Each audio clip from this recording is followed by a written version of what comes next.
My name is Les Townsend. I'm a candidate for Congress here in the 9th Congressional District of Michigan. And if elected, I will propose a constitutional amendment that will make a number of changes. There is nothing in the Constitution that requires an amendment be limited to a single item, and the Lord knows we have a lot of things that need to be corrected.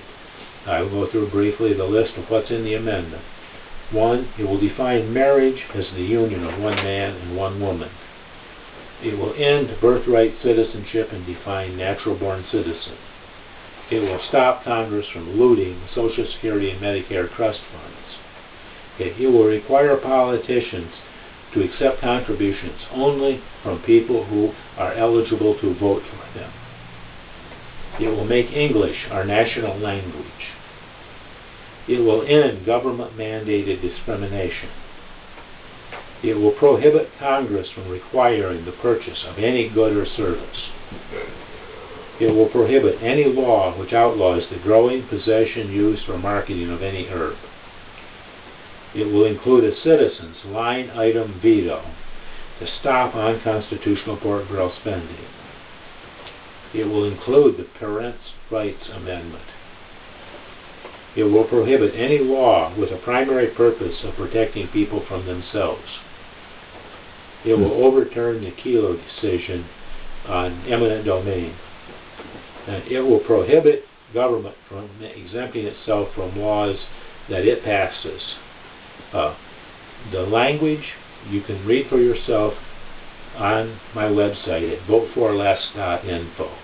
That's voteforles.info. And there's at the end of the language for the amendment, there's a brief explanation of the provisions, okay, and what they will do.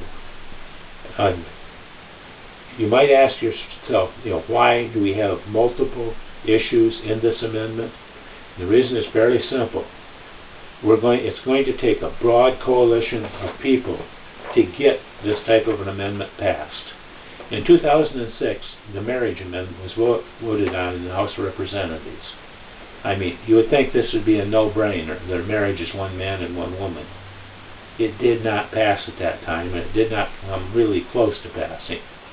We need a broad coalition of people who may not support or even care about a bunch of these issues, but there are people who are really fervent about various issues here, and they all need to realize that if we're going to get these provisions in the Constitution so that we can preserve the sanctity of marriage and support the traditional family and preserve our liberties as citizens of a constitutionally limited republic, we need to make these changes, and we're going to have a broad coalition of supporters to do it. And I pray for your support, and I pray that you will also pray for my strength and wisdom as I pursue this endeavor. In Jesus' name, and I thank you.